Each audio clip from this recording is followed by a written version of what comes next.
Hello students, ഇപ്പോൾ നമ്മൾ കഴിഞ്ഞ ക്ലാസ്സിൽ പെർക്വിസിറ്റ്സ് ആണ് ഡിസ്കസ് ചെയ്തിരുന്നത്. അതിൽ നമ്മുടെ റെൻറ്റ് ഫ്രീ അക്കോമഡേഷൻ്റെ കണ്ടീഷൻസൊക്കെ നമ്മൾ പഠിച്ചു, അതിൻ്റെ പ്രോബ്ലമൊക്കെ ചെയ്തു. ഇനി അടുത്ത് നിങ്ങളുടെ ടെക്സ്റ്റ് ബുക്കിൽ പേജ് നമ്പർ 60 എടുക്കുക. 60ൽ കുറച്ച് തിയറി പോർഷനാണ് കേട്ടോ. അപ്പോൾ നമ്മൾ എന്താ ഡിസ്കസ് ചെയ്യുന്നത്? പെർക്വിസിറ്റ്സ് taxable in all cases.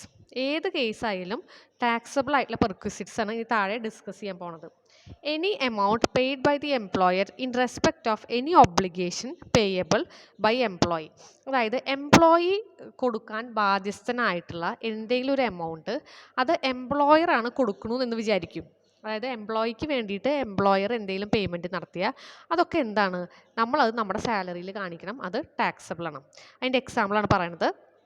Club bill, hotel bill, payment of loan, education expense of employees children, income tax or any other tax payable by the employee. ഈ പറഞ്ഞ കാര്യങ്ങളൊക്കെ ആരുടെ ചിലവുകളാണ്? എംപ്ലോയിയുടെ എക്സ്പെൻസാണ്. പക്ഷെ അത് കൊടുക്കുന്നത് ആരാ? എംപ്ലോയറാണ്. അപ്പോൾ ഇതൊക്കെ ടാക്സബിൾ പെർക്വിസിറ്റാണ്.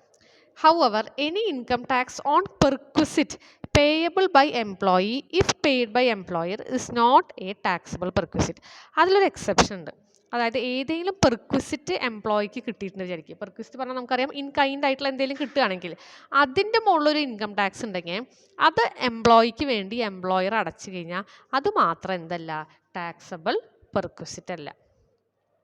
രണ്ടാമത്തെ item, interest free loan or loan at concession rate. Where employer has provided any loan without charging any interest or charging very low interest, the valuation is as follows. Employer എംപ്ലോയിക്ക് ഒരു loan കൊടുത്തു എന്ന് വിചാരിക്കും. അപ്പോൾ ആ ലോണിൻ്റെ മുകളിൽ ആ ലോൺ ഏത് സിറ്റുവേഷനിലാണ് അത് ടാക്സബിൾ ആവുക എന്നുള്ളത്. Where the amount of loan does not exceed 20,000, the value is nil. അതായത് എംപ്ലോയർ എംപ്ലോയിക്ക് കൊടുത്ത ലോണ് 20,000-ലും താഴെയാണെങ്കിൽ അവിടെ എന്തല്ല, ടാക്സബിൾ അല്ല, വാല്യൂ നില്ലാണ്. പെർക്വിസിറ്റ് നിൽ എന്ന് എഴുതിയാൽ മതി.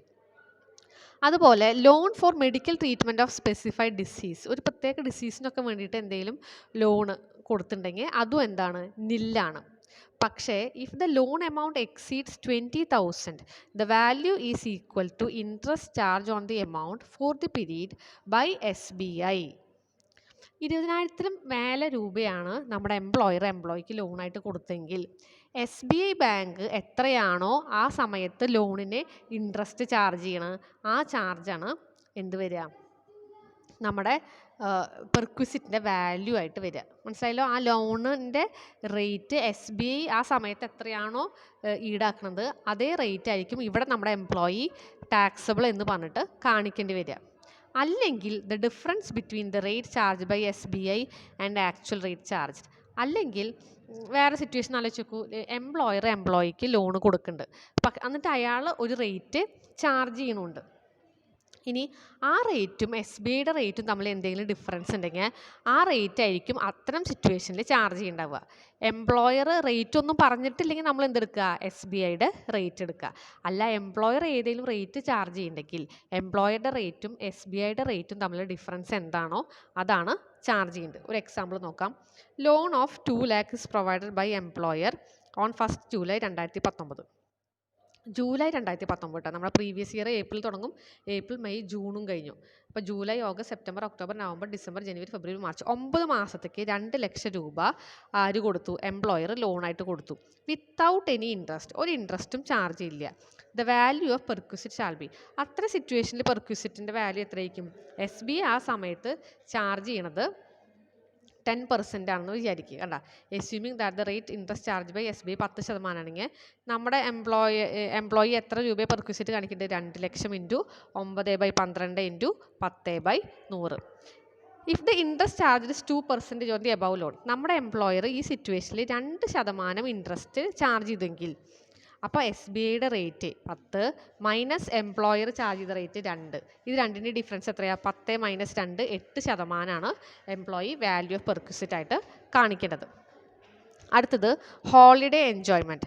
When the employer meets the expenditure of the employer for holiday enjoyment, the actual expense met by the employer is the value of perquisite.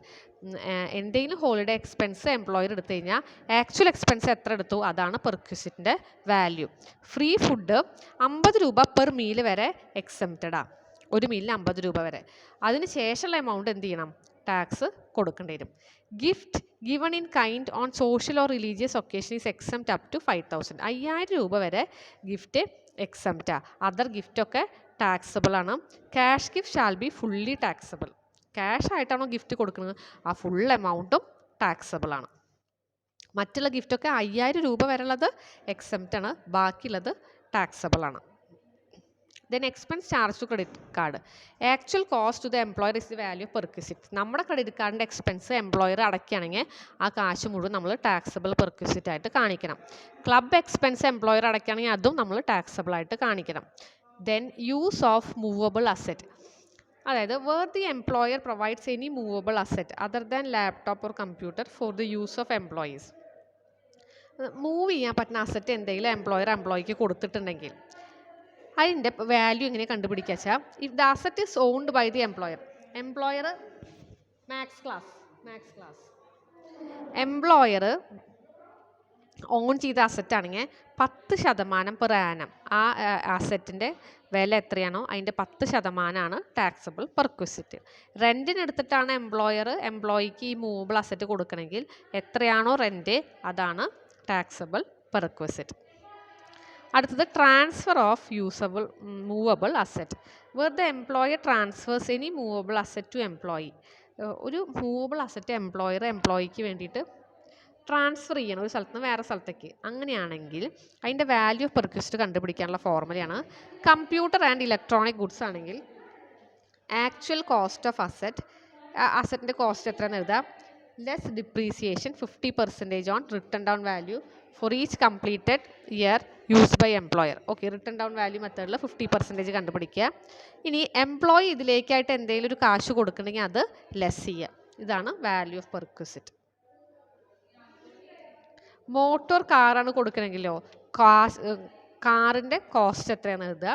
അതിന്ന് 20% റിട്ടൺ ഡൗൺ വാല്യൂലേ ഓരോ കൊല്ലം എത്ര കൊല്ലം ഉപയോഗിച്ചു അതും മൾട്ടിപ്ലൈ ചെയ്യണം കേട്ടോ. For each completed year used by the employer അതിൻ്റെ written down value അത്രയും വർഷത്തേക്കുള്ളത് കണ്ടിട്ട് അത് ലെസ് ചെയ്തിട്ട് ഇനി ഇതിലേക്കായിട്ട് എംപ്ലോയി എന്തെങ്കിലും കാശ് എംപ്ലോയർക്ക് കൊടുത്തിട്ടുണ്ടെങ്കിൽ അത് ലെസ് ചെയ്തിട്ട് അതാണ് വാല്യൂ ഓഫ് പെർക്വിസിറ്റ്. ഇതൊന്നും അധികം ക്വസ്റ്റ്യനിൽ ചോദിക്കാറില്ല, അതൊക്കെ തിയറി പർപ്പസിനായിട്ട് തന്നെ നമ്മൾ പഠിക്കാറുള്ളൂ കേട്ടോ. Other movable asset cost of asset less depreciation at 10% on straight line method for completed year of service less amount recovered from employee. അതാണ് അതർ മൂവബിൾ അസറ്റിൻ്റെ വാല്യൂ ഓഫ് പെർക്വിസിറ്റ്. ഇനി നമ്മൾ allotment of sweat equity shares എന്താ നോക്കാം. Sweat equity shares means equity shares issued by a company to its employee or directors or other persons engaged in the promotion of the company